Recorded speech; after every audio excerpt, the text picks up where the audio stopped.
को जम्मू कश्मीर से धारा 370 के निरस्तीकरण की छठी वर्षगांठ है। 5 अगस्त 2019 को यानी बिल्कुल इससे 6 साल पूर्व जो है जम्मू कश्मीर से धारा 370 का निरस्तीकरण किया गया, जिसको तमाम लोगों ने, खास करके जम्मू की पार्टियों ने, हम लोगों ने भी जो है आगे बढ़कर उसका समर्थन भी किया। मगर इसके साथ साथ धारा 370 के निरस्तीकरण के साथ साथ जम्मू कश्मीर से राज्य का दर्जा छीन लिया जाता है। जम्मू कश्मीर के जो है वो 2 हिस्सों में बांट दिया जाता है। हमारे से लेह लद्दाख को अलग कर दिया जाता है। हमने वो भी सहा। हमें कहा गया था कि बहुत जल्द जो है आपको राज्य का दर्जा लौटा दिया जाएगा। और इसके साथ साथ हमारे साथ जो वादे किए गए थे, जो सबज बाग हमें दिखाए गए थे कि जम्मू कश्मीर में अमन बहाली होगी, आतंकवाद का पूर्ण रूप से सफाया कर दिया जाएगा, जम्मू कश्मीर में बड़े बड़े निवेश आएंगे। हमें सबज बाग दिखाया गया था कि जम्मू कश्मीर में का जो यूथ है उसको रोज़गार के लिए बाहरी राज्यों में नहीं जाना पड़ेगा, नहीं भटकना पड़ेगा, और साथ साथ समग्र विकास का जो है वो वादा किया गया था। मगर 6 साल का लंबा अंतराल बीतने के बाद आज ज़मीनी हकीकत ये है कि ये तमाम दावे जो है वो धराशायी साबित हुए हैं। तमाम दावों की जो है पूरी तरह से हवा निकल चुकी है, टाइम फिश साबित हुए हैं। अगर आतंकवाद के ऊपर बात करें तो जो मात्र कश्मीर के अंदर सिमट चुका था आतंकवाद, आज जम्मू संभाग में भी अपने पांव पसार चुका है। 2024 में जम्मू संभाग के 10 जिलों में से 8 जिलों में आतंकवादी घटनाएं होती हैं। अगर 2025 का आंकड़ा देखें तो पहलगाम के अभी जख्म हमें भूले नहीं हैं, अभी वो हरे हैं। पहलगाम हमले समेत जम्मू कश्मीर में लगभग 100 आतंकवादी घटनाएं जो है वो घटती हैं 2025 में, और 2025 अभी ख़त्म नहीं हुआ है। 2025 के सिर्फ 7 महीने और 4 दिन हुए हैं।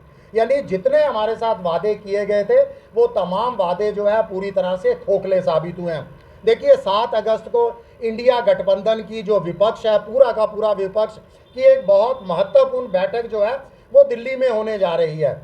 हमारी ये मांग है और हमने निवेदन भी किया है अपने पार्टी के पक्ष प्रमुख माननीय उद्धव बाला साहब ठाकरे के माध्यम से।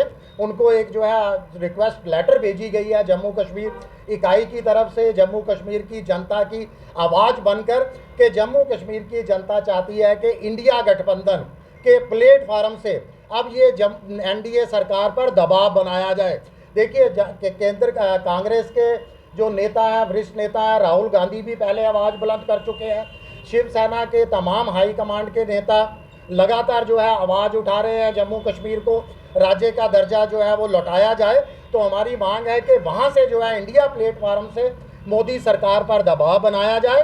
इसके साथ साथ हमारी मांग है कि जम्मू कश्मीर को नॉर्थ ईस्ट स्टेट्स की तर्ज पर धारा 371 के तहत हमें अपनी संस्कृति पहचान की सुरक्षा, हमारे यहाँ भूमि, नौकरियाँ, शिक्षा संस्थाओं के अंदर पहला हक जो भूपुत्रों को लेकर जो है वो विशेषाधिकार भी हमारा बहाल किया जाए। सर, जब 370 को हटाया गया था, शिवसेना जो है वो उस वक्त इस्तेमाल करती थी इस सब को हटाए जाने को लेकर, लेकिन आज हम वजह जान सकते हैं कि आप क्यों जो है वो अब उस फैसले के जो है वो अपोजिट अपना जो। देखिए, 370 हटने का आज भी हम समर्थन करते हैं। हमारी पार्टी के संस्थापक वंदनीय बाला साहब ठाकरे जी का सपना हुआ करता था कि देश के अंदर एक संविधान, एक निशान होना चाहिए, और 370 इस सपने में बहुत बड़ा रोड़ा था। 370 का हम कतई समर्थन नहीं कर रहे। हमारा है जो हमारे साथ वादे किए गए थे, जो हमें राज्य का दर्जा हमारे से छीन लिया गया, जो जम्मू कश्मीर को 2 केंद्र शासित प्रदेश बना दिए गए, जो हमारे से लोकतांत्रिक अधिकार हमारे छीन लिए।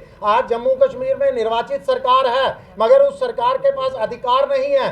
देखिए, सरकार के अधिकारों के हनन के साथ साथ हमारे मतदान के अधिकार का भी हनन है कि जिसको हम चुनकर जो है गद्दी पर बिठा रहे हैं उसके पास अधिकार ही नहीं है। हमारे लोकतांत्रिक अधिकार, हमारे जम्मू कश्मीर देखिए एक बॉर्डर स्टेट है। तमाम नॉर्थ ईस्ट के बॉर्डर स्टेटों को आपने धारा 371 के तहत विशेषाधिकार दिए हैं। तो जम्मू ने क्या गुनाह किया है, जम्मू कश्मीर ने क्या गुनाह किया है? जम्मू कश्मीर के साथ सौतेला व्यवहार क्यों? हमारे अधिकारों की बहाली चाहिए। क्या हम मान लें सर कि आपने जो है वो 370 का एज अ ब्लैक डे जो है वो